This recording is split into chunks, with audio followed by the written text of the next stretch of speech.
Hello friends, सभी को प्यार भरा नमस्कार। मैं गौरव राजपूत।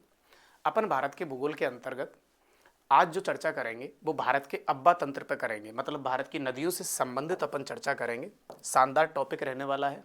सारी कुछ सामान्य जानकारी से अपन शुरू करेंगे और दी एंड तक देखेंगे। हर एक नदी को बड़े अच्छे तरीके से पढ़ेंगे। तो आज जो अपना टॉपिक रहने वाला है मेरे भाइयों, वो अपन सबसे पहले ये जो टॉपिक की अपने की चर्चा होगी वो टॉपिक रहेगा आपका भारत का अपवाह तंत्र। अपन जिस टॉपिक के ऊपर चर्चा करेंगे वो अपना जो टॉपिक रहने वाला है वो रहेगा भारत का अपवाह तंत्र। तो यहाँ डायरेक्ट अपन नदियां ना पढ़ने से पहले इस टॉपिक की एक सामान्य जानकारी अपन पहले देखेंगे। जो भारत का अपवाह तंत्र है, इसके अंतर्गत सबसे पहले तो ये वाली बात देखेंगे कि अपवाह तंत्र के प्रकार कितने होते हैं। सबसे फर्स्ट बात जो मैंने यहाँ पे लिखी है वो ये कि जो ये अपवाह तंत्र होता है इसके प्रकार कितने होते हैं मेरे भाइयों। तो ध्यान रखना हमेशा, जो अपवाह तंत्र होता है मेरे भाइयों ये दो प्रकार का होता है। कितने प्रकार का होता है? दो प्रकार का, जिसमें एक होता है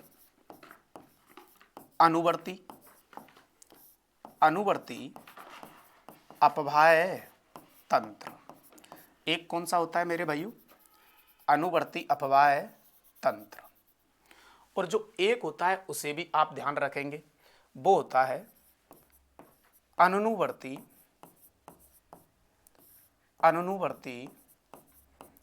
अपवाह तंत्र। तो एक तो होता है मेरे भाइयों अनुवर्ती अपवाह तंत्र और एक होता है अनुवर्ती अपवाह तंत्र।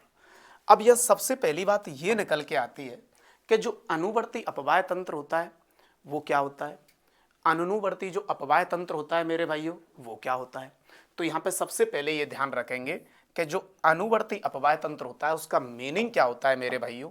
जैसे हमने यहाँ भारत का टॉपिक लगाया है कि भारत का अपवाह तंत्र, यहाँ हम सबसे पहले पोर्शन में ये देखना चाहते हैं कि अपवाह तंत्र कितने प्रकार का होता है। तो मैंने यहाँ पे दो पॉइंटों में बांटा कि एक अनुवर्ती अपवाह तंत्र और एक होता है अनुवर्ती अपवाह तंत्र। अब अनुवर्ती अपवाह तंत्र का मीनिंग क्या होता है वो पहले यहाँ पे आप समझेंगे मेरे भाइयों। वह अपवाह तंत्र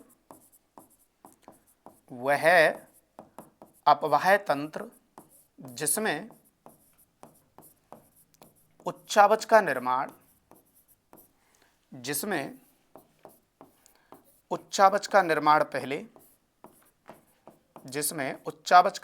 पहले व नदी का निर्माण मेरे भाइयों बाद में होता है। वह अपवाह तंत्र जिसमें उच्चावच का निर्माण पहले व नदी का निर्माण बाद में होता है, ऐसे तंत्र को बोला जाता है मेरे भाइयों अनुवर्ती अपवाह तंत्र। या फिर ध्यान रखेंगे मेरे भाइयों, वह अपवाह तंत्र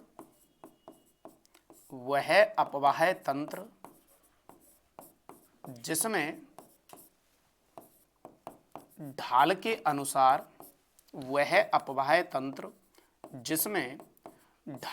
अनुसार नदियों का पानी मेरे भाइयों प्रवाहित होता है। तो वह अपवाह तंत्र जिसमें ढाल के अनुसार नदियों का पानी प्रवाहित होता है मेरे भाइयों उसी भी बोलते हैं अनुवर्ती अपवाह तंत्र। दोनों सेम परिभाषाएं, अंतर नहीं है। पहली परिभाषा से अपन समझने की कोशिश करते हैं कि वह अपवाह तंत्र जिसमें उच्चावच का निर्माण पहले, उच्चावच का मीनिंग होता है पर्वत पठार मैदान से ये चीजें पहले बनी हो उसके बाद नदी का निर्माण हुआ हो। अब इसका सबसे बेस्ट उदाहरण अगर अपने भारत के अंतर्गत अपन देखेंगे कि अनुवर्ती का सबसे जो अच्छा उदाहरण है वो किसको माना जाता है मेरे भाइयों। अगर ये उदाहरण देखने के लिए चलें तो अनुवर्ती अपवाह तंत्र का सबसे जो अच्छा उदाहरण अगर आप देखेंगे तो यहाँ पे ये ध्यान रखने योग्य बात है, तब अपन साबित कर पाएंगे। देखना अच्छे तरीके से मेरे भाइयों, दक्षिण भारत के प्रायद्वीपीय पठार की नदियां, दक्षिण भारत के प्रायद्वीपीय पठार की नदियां दक्षिण भारत के प्रायद्वीपीय जो पठार की मेरे भाइयों नदियां होती हैं वो अच्छा उदाहरण मानी जाती है किसका? अनुवर्ती अपवाय तंत्र का। अब इसे साबित आप कैसे करेंगे तो वो मैं आपको बताता हूं, ये रफ कार्य में देखते हैं। ये अपने दक्षिण भारत का प्रायद्वीपीय पठार हो गया। जी सर, ये अपना दक्षिण भारत का क्या हो गया? प्रायद्वीपीय पठार हो गया। बिल्कुल हो गया सर, ये दक्षिण भारत का प्रायद्वीपीय पठार हो गया। अब इस दक्षिण भारत का जो प्रायद्वीपीय पठार है अपने आप में एक क्या हो गया? ये उच्चावच। तो मैंने क्या कहा है कि अनुवर्ती जो अब्बा तंत्र है इसका सबसे अच्छा उदाहरण जो माना जाता है वो प्रायद्वीपीय पठार की नदियों को माना जाता है। आप साबित कैसे करेंगे इस बात को वो आप देखें। यहाँ पे इस प्रायद्वीपीय पठार का निर्माण मेरे भाइयों, इस उच्चावच का निर्माण पहले हुआ है और नदी का निर्माण यहां बाद में हुआ है। इसीलिए यहाँ की जो नदियां हैं वो सारा की सारा अपना जल जो बहाती हैं वो ढाल के अनुसार प्रवाहित करती हैं। अब जैसे कैसे साबित करोगे इस बात को? जैसे कि यहाँ एक नदी आपकी महाराष्ट्र से निकलती है जिसका नाम है गोदावरी। अब बताइए जो महाराष्ट्र है मेरे भाइयों ये लगता किससे है? अरब सागर से। लेकिन इस नदी का पानी गिरता कहां पे? बंगाल की खाड़ी के अंतर्गत। बिल्कुल सही बात है सर। जबकि महाराष्ट्र लगता किससे है? अरब सागर से। और पानी कहां गिर रहा है? बंगाल की खाड़ी में। यहीं से एक नदी और निकलती है मेरे भाइयों जिसको अपन कृष्णा कहते हैं, महाबलेश्वर पहाड़ी से निकलती है। अच्छा, ये भी महाराष्ट्र से निकलती है। अब महाराष्ट्र लगता किससे? अरब सागर से, लेकिन नदी का पानी कहाँ गिर रहा है? बंगाल की खाड़ी। ब्रह्मगिरी की पहाड़ी कर्नाटक से एक नदी निकलती है कावेरी, जिसको आप कावेरी कहते हैं। कर्नाटक लगता अरब सागर से लेकिन नदी का पानी कहाँ गिर रहा है? बंगाल की खाड़ी में। अच्छा, इस बात से क्या साबित होता है? इस बात से बेटे एक बात साबित होती है कि ये जो प्रायद्वीपीय पठार है इसका निर्माण पहले हुआ है और यहां जब बाद में नदियों का निर्माण हुआ तो बाद में नदियों ने जो अपना पानी बहाया वो ढाल के अनुसार बहाया। और प्रायद्वीपीय पठार का जो ढलान है वो इस प्रकार से है। इधर की तरफ आपके ज्वालामुखी लावे का जमाव ज्यादा हुआ, इधर की तरफ लावे का जमाव कम है, तो इसका जो ढलान है वो कुछ इस प्रकार से है। इसका मतलब इसका ढलान पश्चिम से पूरब की ओर है। अब बताइए इसके बाद जब ये इस प्रकार का उच्चावच है और इसके बाद इस पे बारिश होगी और नदियां यहां से प्रवाहित होंगी तो वो नदियां तो पानी किसके अनुसार बहाएंगी? ढाल के अनुसार। इसीलिए आपकी ये तीन नदियां अरब सागर जो आपका पास में पड़ता है उन स्टेटों से निकलती है लेकिन फिर भी अपना जल गिराती हैं बंगाल की खाड़ी में। तो प्रायद्वीपीय पठार की मेरे भाइयों जितनी भी नदियां हैं वो कौन से तंत्र का उदाहरण मानी जाती हैं, किस अपवा तंत्र का उदाहरण मानी जाती है कभी पूछा जाए तो अनुवर्ती अब्बा तंत्र का। तो मेरे हिसाब से अनुवर्ती अब्बा तंत्र आपके समझ में आ गया होगा कि वह अपवा तंत्र जिसमें उच्चावच का निर्माण कब हुआ हो? पहले, और नदी का निर्माण हुआ हो बाद में। या फिर वह अपवा तंत्र जिसमें ढाल के अनुसार नदियों का पानी प्रवाहित होता है उसे बोलते हैं अनुवर्ती अब्बा तंत्र, जिसका सबसे बेस्ट उदाहरण माना जाता है दक्षिण भारत की प्रायद्वीपीय पठार की नदियों को। अब अपन किस पे चलेंगे मेरे भाइयों? अब अपन देखेंगे इसका मीनिंग क्या होता है सर। जो अपने पास ये दूसरा लग रहा है इसे देखो आप अच्छे तरीके से। अनुवर्ती अब्बा तंत्र क्या होता है मेरे भाइयों? इसमें आप बताएंगे वह अपवाय तंत्र, वह अपवाय तंत्र जिसमें नदी का निर्माण, जिसमें नदी का निर्माण पहले व उच्चावच का निर्माण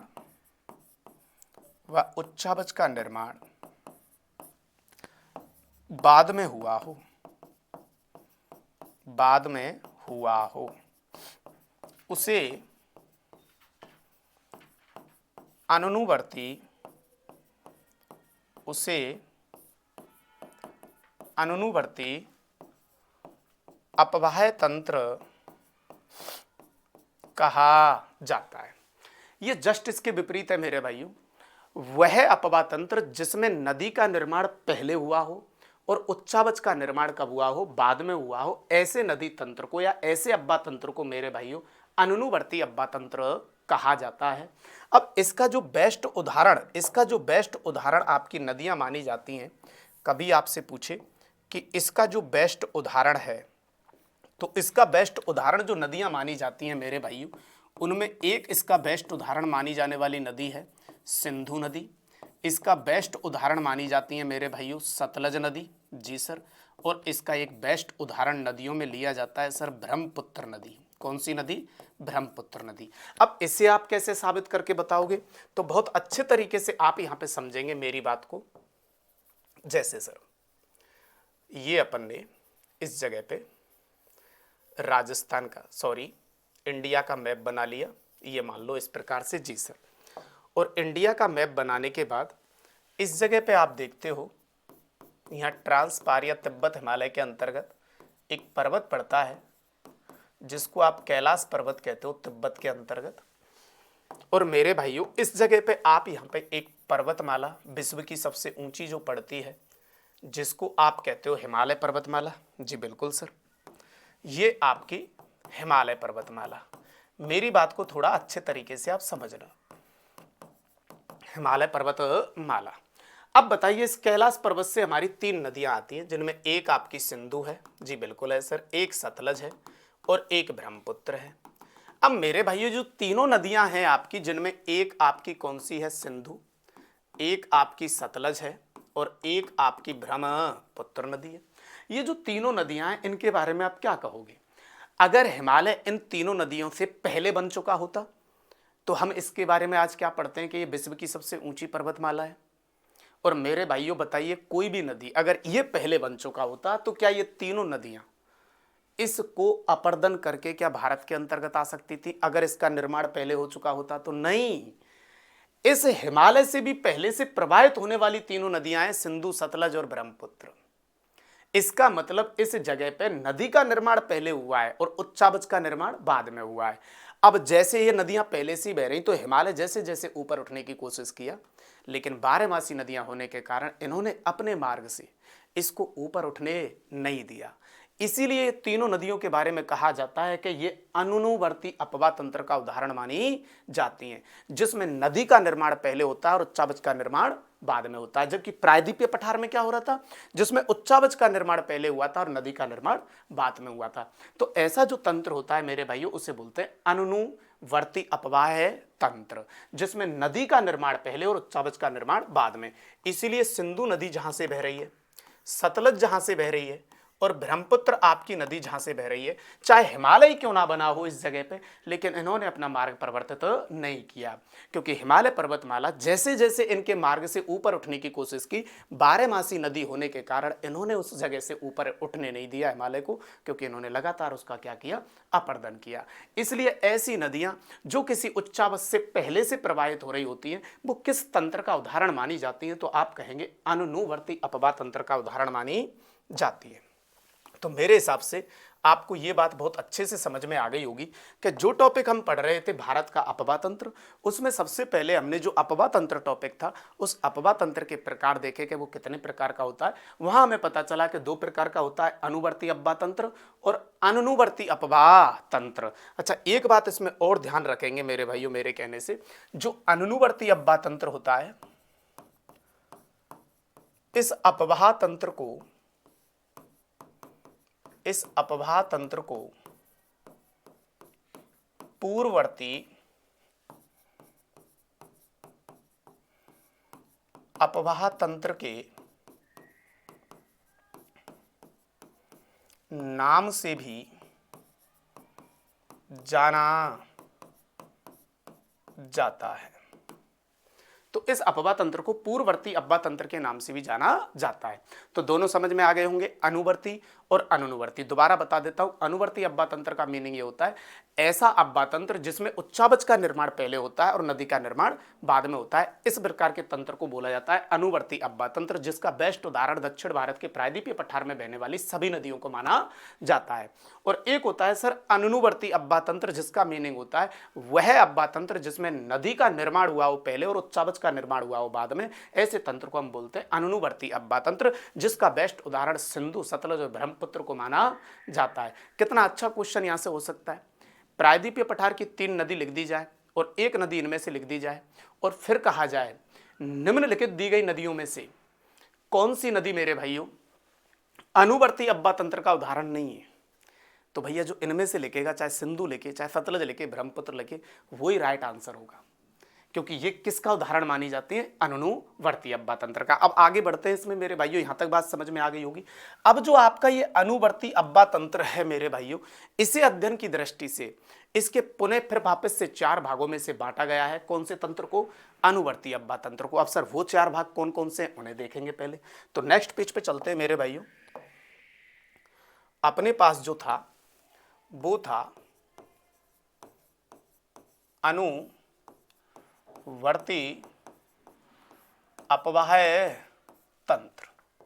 जी सर, अपने पास था अनुवर्ती अपवाह तंत्र, और यहां पे ध्यान देंगे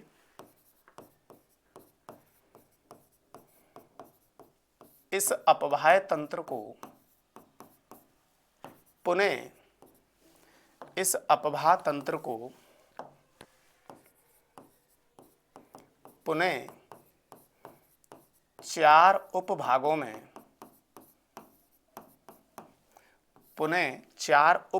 में विभाजित किया गया है। इसे मेरे भाइयों फिर पुनः आपके कितने भागों में? 4 भागों में विभाजित किया गया है। अब यहां पे जो इसके 4 भाग हैं वो कौन कौन से हैं मेरे भाइयों, ये ध्यान देंगे आप। तो एक तो इसी को ही बताया गया है, अनुवर्ती, ठीक सर। एक होता है जिसे बोलते हैं उपानुवर्ती, ओके सर। एक होता है जिसे आप कहेंगे नवानुवर्ती,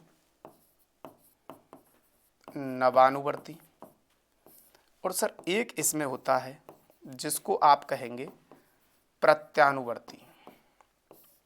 इसका मतलब जो अनुवर्ती अब्बा तंत्र है उसे पुनः आपके 4 उपभागों में बांटा जाता है, जिसमें एक शब्द आता है अनुवर्ती, एक आता है उपानुवर्ती, एक आता है नवानुवर्ती, और एक आता है प्रत्यानुवर्ती।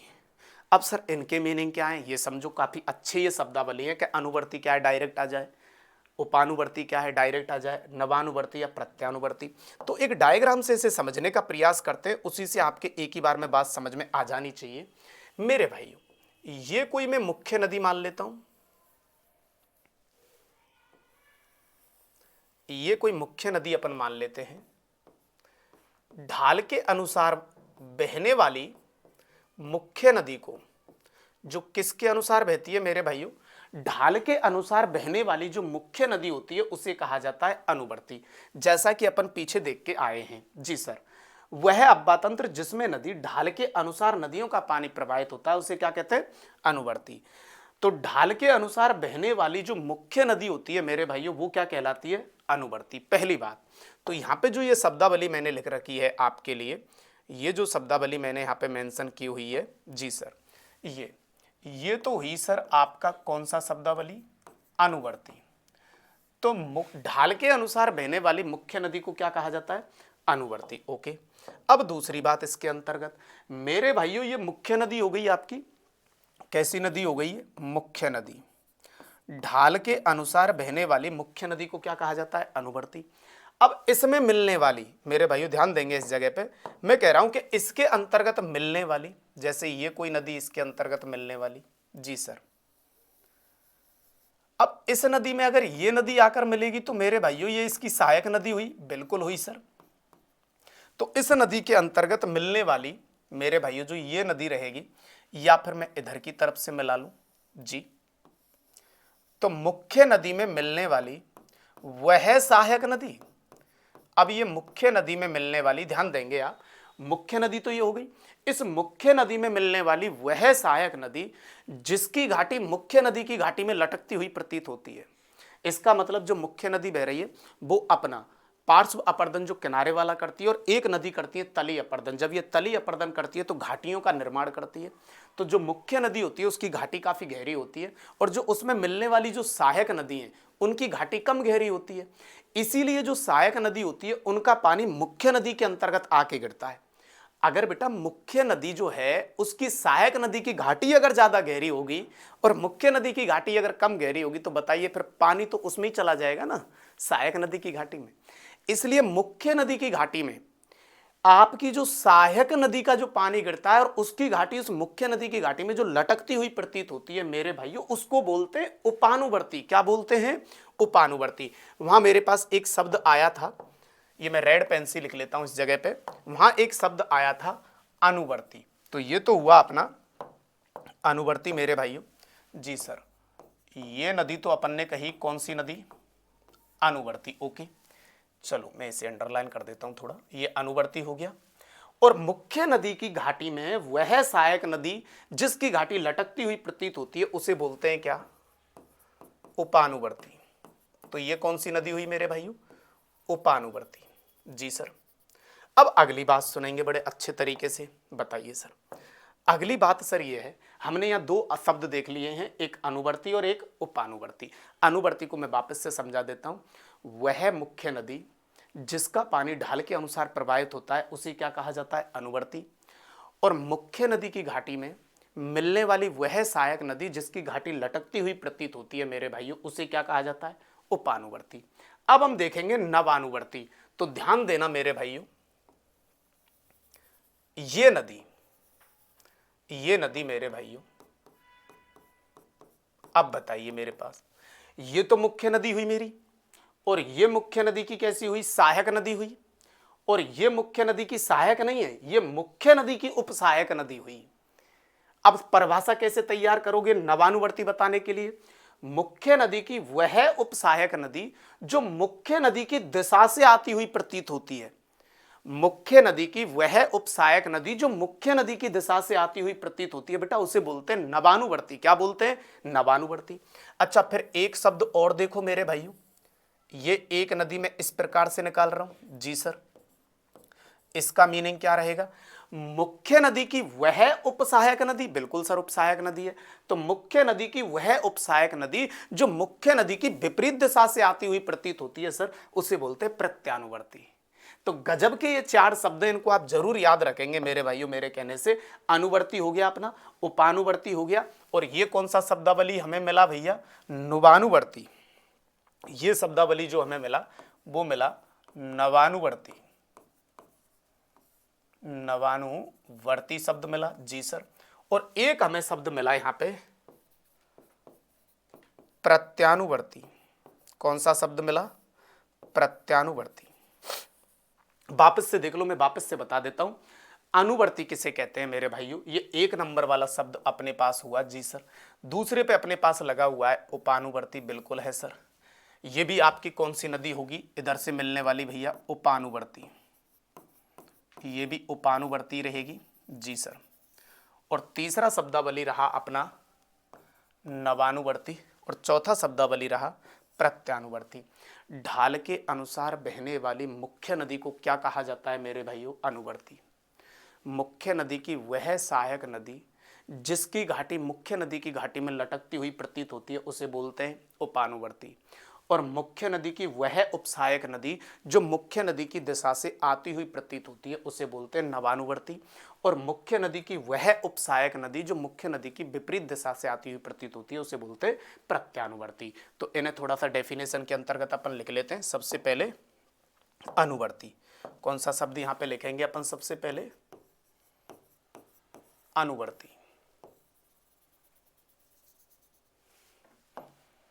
इसका मीनिंग क्या है? तो यहां पे आप बताएंगे ढाल के अनुसार बहने वाली, ढाल के अनुसार बहने वाली मुख्य नदी को अनुवर्ती नदी कहा जाता है। अनुवर्ती नदी कहा जाता है। एक शब्द अपने पास आया था मेरे भाइयों, उपानुवर्ती। कौन सा शब्द आया था? उपानुवर्ती। इसका मीनिंग क्या रहेगा? तो सुनो, मुख्य नदी की वह सहायक नदी जिसकी घाटी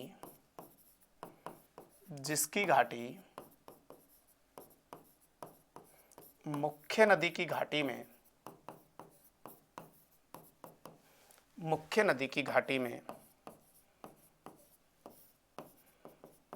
लटकती हुई प्रतीत होती है। मेरे भाइयों, मुख्य नदी की वह सहायक नदी जिसकी घाटी मुख्य नदी की घाटी में लटकती हुई प्रतीत होती है उसे बोलते हैं उपानुवर्ती। एक शब्द आया था अपने पास नवानुवर्ती। कौन सा शब्द आया था? नवानुवर्ती। इसका मीनिंग था मुख्य नदी की वह उपसहायक नदी जो मुख्य नदी की दिशा से आती हुई प्रतीत होती है, जो मुख्य नदी की दिशा से आती हुई प्रतीत होती है उसे बोलते हैं नवानुवर्ती। और एक शब्द था अपने पास प्रत्यानुवर्ती। कौन सा शब्द था मेरे भाइयों? प्रत्यानुवर्ती।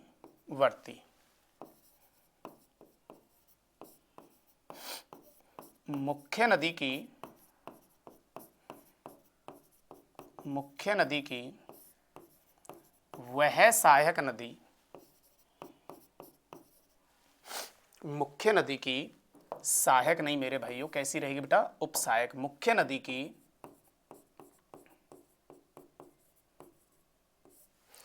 नदी की वह उपसहायक नदी जो मुख्य नदी की विपरीत दिशा से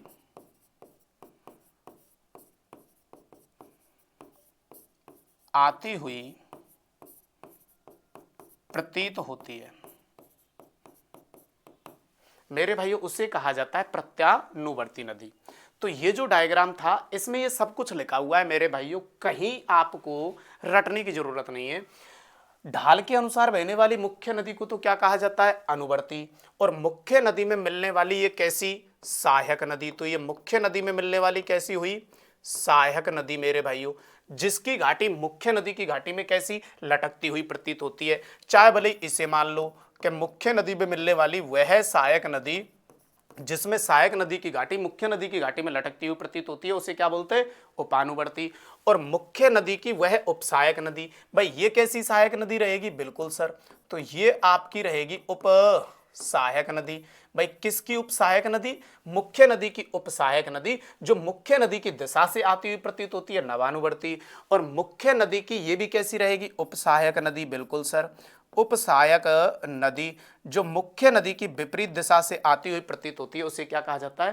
प्रत्यानुवर्ती नदी कहा जाता है। मेरे हिसाब से आपके यहां तक बात समझ में आ गई होगी।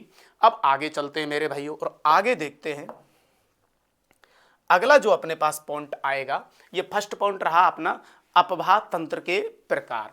अब देखेंगे अपन सेकंड पॉइंट, अपवाह प्रतिरूप या नदी प्रतिरूप। तब नदियां कहीं ना कहीं चालू करेंगे। पहले नदियों से संबंधित ये सामान्य जानकारी आप देख लीजिए मेरे भाई। अपवाह प्रतिरूप या नदी प्रतिरूप का मीनिंग क्या है? मुख्य नदी व उसकी सहायक नदियां बहते हुए एक संरचना या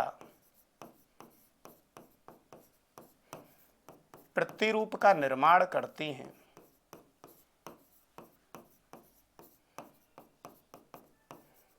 जिसे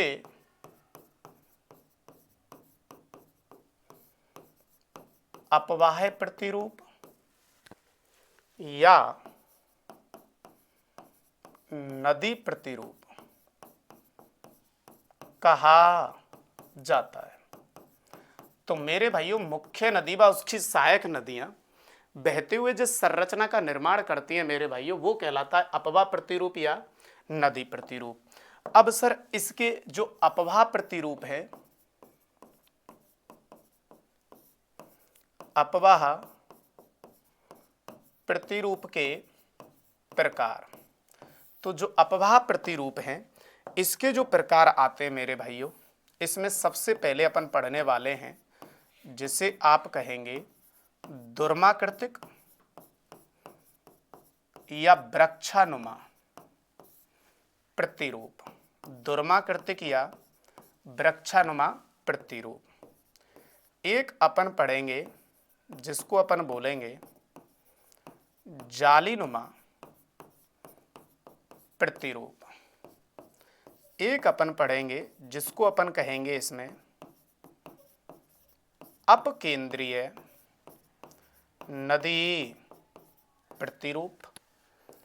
और एक इसमें अपन देखने वाले हैं जिसको अपन कहेंगे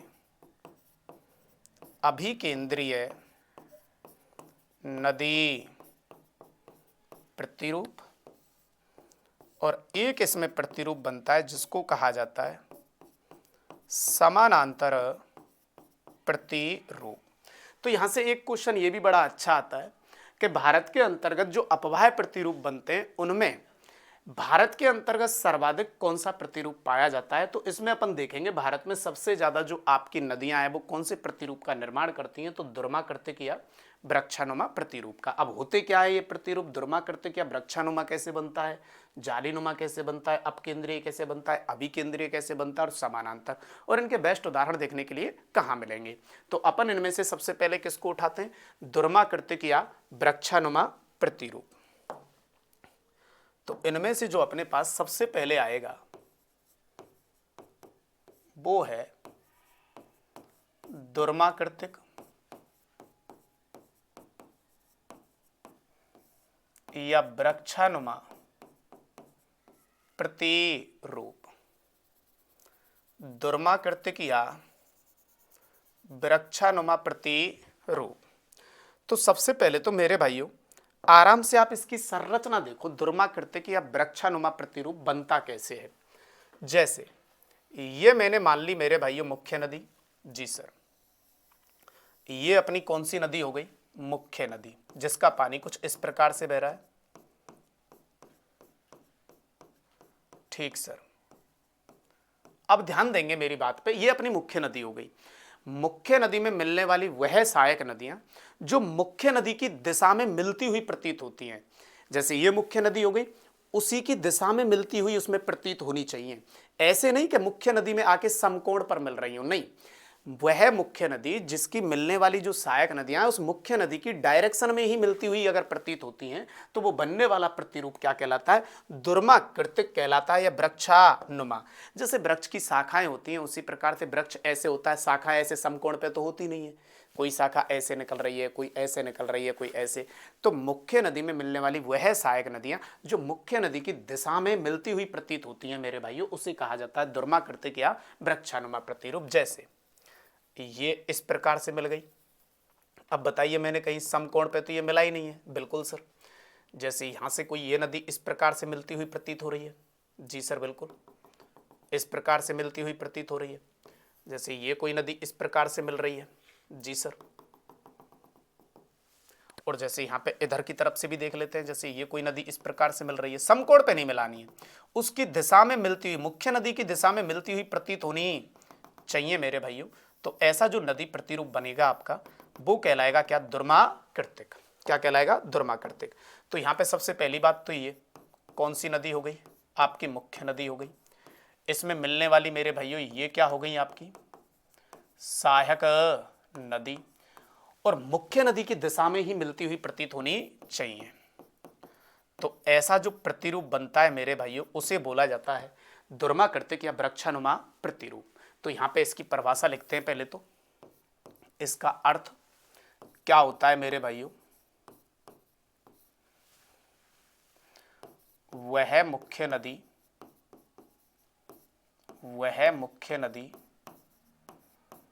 जिसमें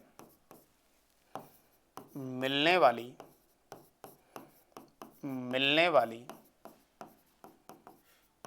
सहायक नदियां, वह मुख्य नदी जिसमें मिलने वाली सहायक नदियां उस मुख्य नदी की दिशा के अनुसार उस मुख्य नदी की दिशा में मिलती हुई प्रतीत होती हैं तो बनने वाला नदी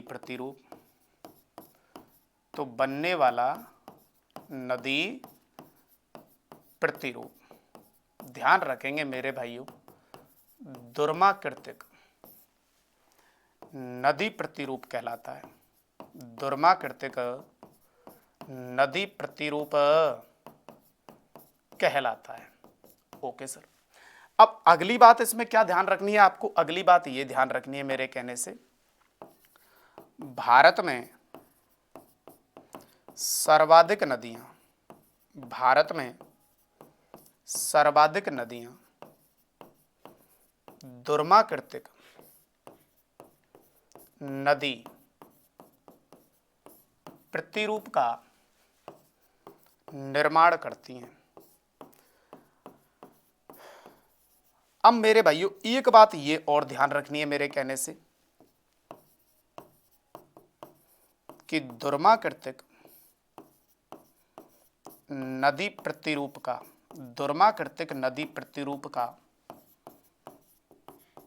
सबसे अच्छा उदाहरण, दुर्माकृतिक नदी प्रतिरूप का सबसे अच्छा उदाहरण, और यहां से आपसे पूछा जाए कि भारत में किसको माना जाता है और भैया राजस्थान में किसको माना जाता है, तो गुरुजी ध्यान रखना, भारत के अंतर्गत इसका सबसे अच्छा उदाहरण गंगा नदी को माना जाता है और राजस्थान में इसका सबसे अच्छा उदाहरण चंबल नदी को माना जाता है।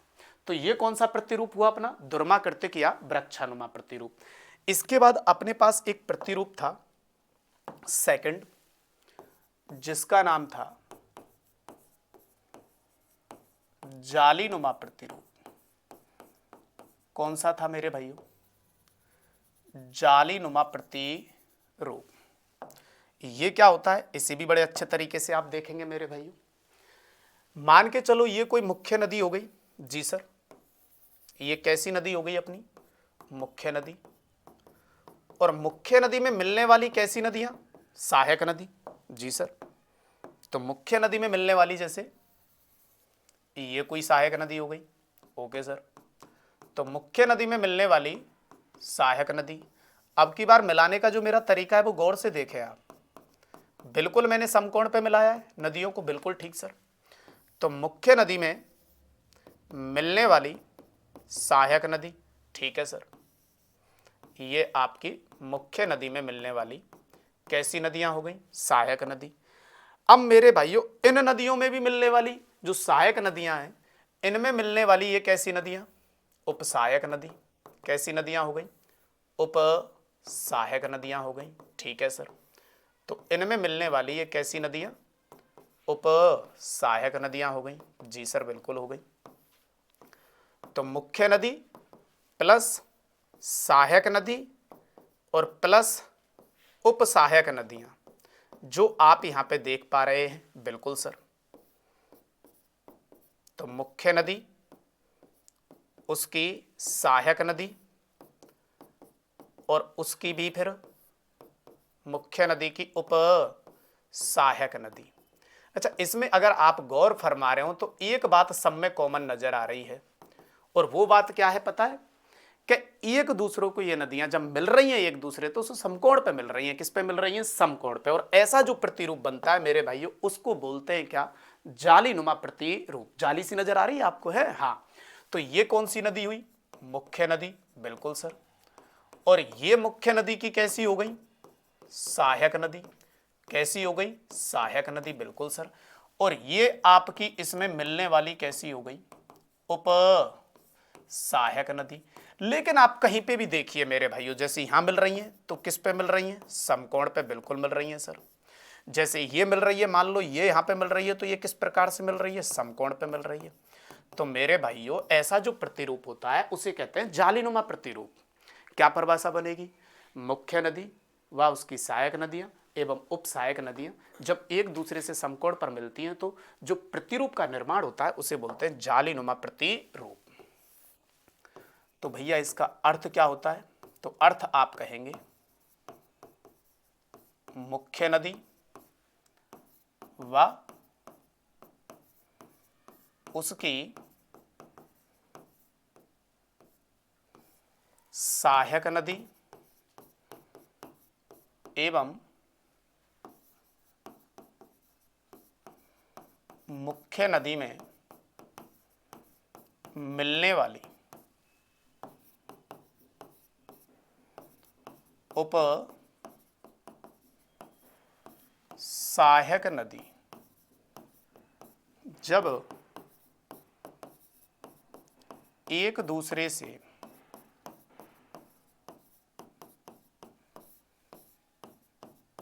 समकोण पर मिलती है तो निर्मित प्रतिरूप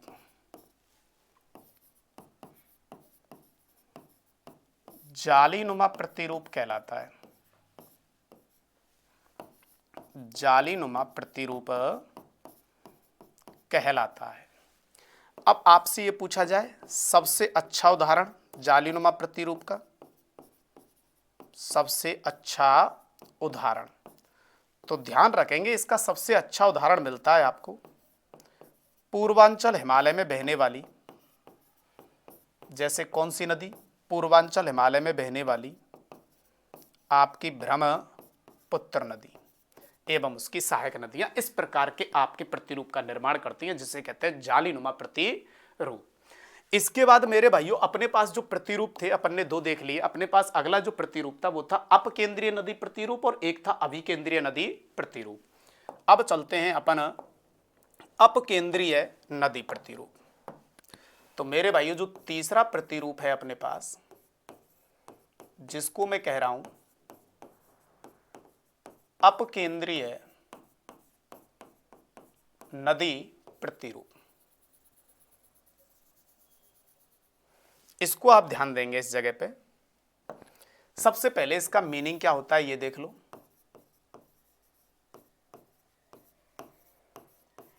किसी गुम्मद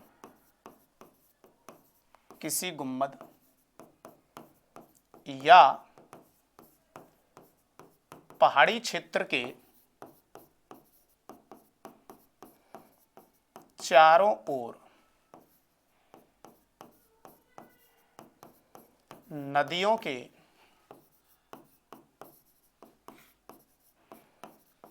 प्रवाहित होने से, किसी गुम्मद या पहाड़ी क्षेत्र के चारों ओर नदियों के प्रवाहित होने से मेरे भाइयों बनने वाला नदी जो प्रतिरूप होता है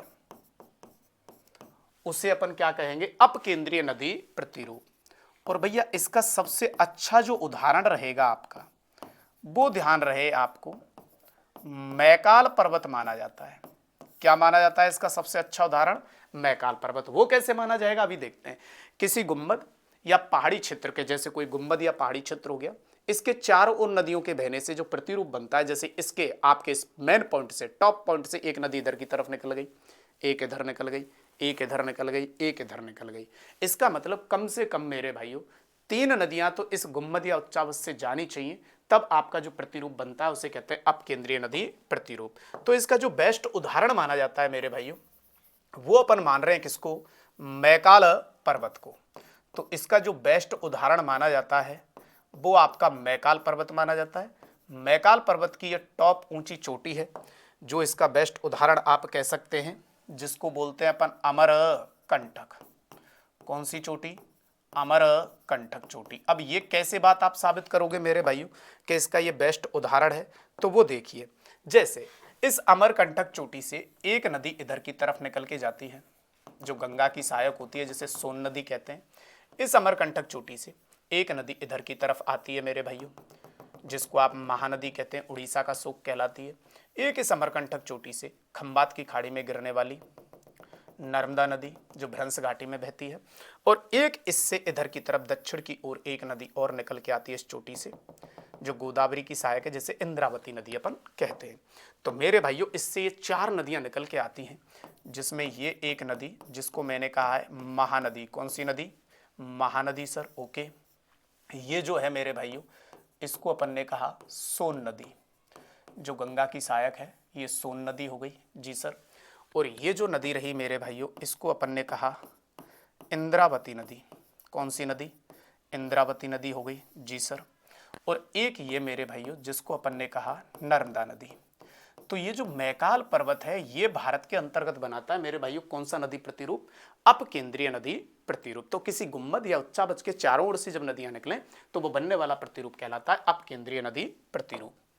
अब मेरे भाइयों अगला जो अपने पास है नंबर 4, जिसको मैं बोल रहा हूं अभिकेंद्रीय, कौन सा है, अभिकेंद्रीय नदी प्रतिरूप।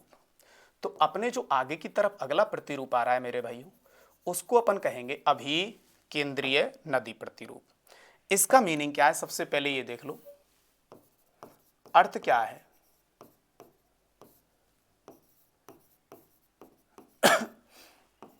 किसी भी केंद्र बिंदु पर, किसी भी केंद्र बिंदु पर या मेरे भाइयों निम्न बिंदु पर, किसी भी केंद्र बिंदु या निम्न बिंदु पर चारों ओर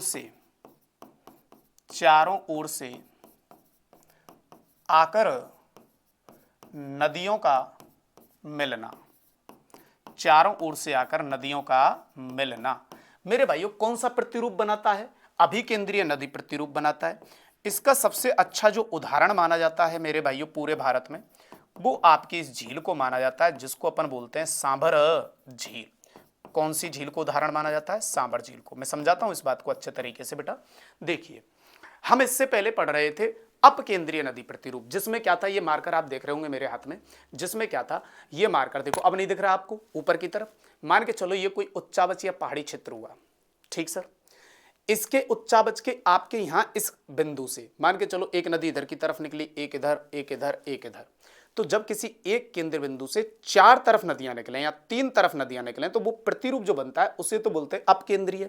और मान के चलो अब कोई उच्चतम बिंदु नहीं है हमारे पास, ये कोई निम्नतम बिंदु हुआ या ये केंद्रीय बिंदु हुआ और इसके चारों ओर जो है ये पहाड़ी क्षेत्र हुआ, तो उनसे नदियां निकलकर आकर बताइए इस केंद्र बिंदु पे एक पे मिलेंगी या नहीं मिलेंगी, जब ये निम्न बिंदु है। तो जब इस प्रकार का प्रतिरूप बनता है तो मेरे भाइयों उसे कहा जाता है अभिकेंद्रीय नदी प्रतिरूप, जिसका सबसे बेस्ट उदाहरण है सांभर झील। तो माना कि ये आपकी कौन सी झील हो गई मेरे भाइयों, सांभर झील। चलो ठीक है सर, ये सांभर झील जिसका मुख्यतः विस्तार जयपुर के अंतर्गत है। अब कैसे साबित करोगे सर, इसमें आने वाली नदियां कौन कौन सी हैं? तो एक तो मेरे भाइयों जयपुर से ही आती है आपकी, जिस नदी को आप कहते हो मेंथा या मेड़ा, बिल्कुल है सर, जो कहां से आती है, जयपुर से ही आती है। एक मेरे भाइयों अजमेर से आती है, जिस नदी को आप कहेंगे रूपनगढ़, कौन सी कहेंगे, रूपनगढ़। एक सर नागौर से आने वाली नदी है इसमें, जी सर, जिसे आप कहेंगे खारी। एक सर सीकर से आने वाली नदी है जिसे आप कहेंगे खंडेला। और मेरे भाइयों एक डीडवाना कुचामन से आने वाली नदी है जिसे आप कहेंगे तुरतमती। कौन सी नदी, तुरतमती।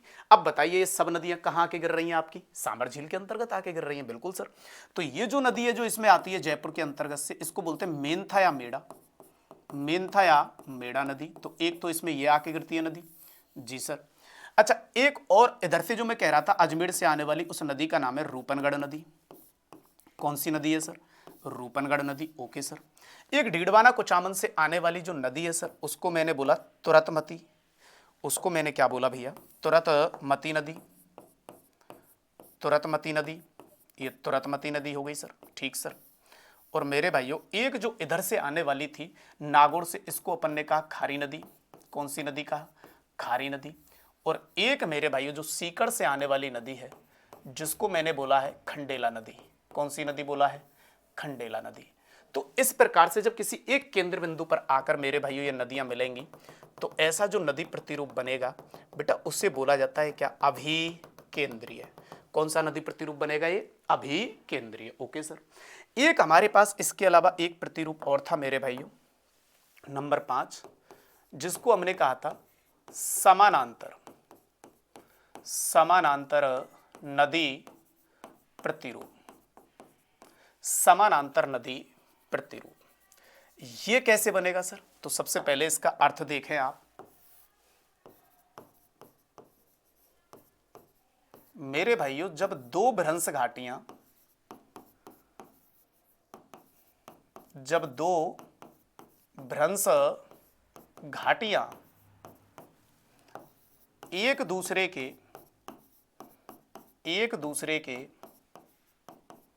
समानांतर,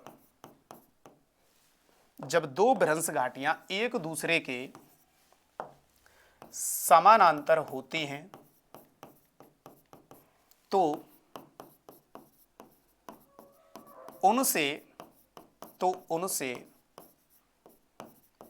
प्रवाहित होने वाली नदियां, तो उनसे प्रवाहित होने वाली नदियां समानांतर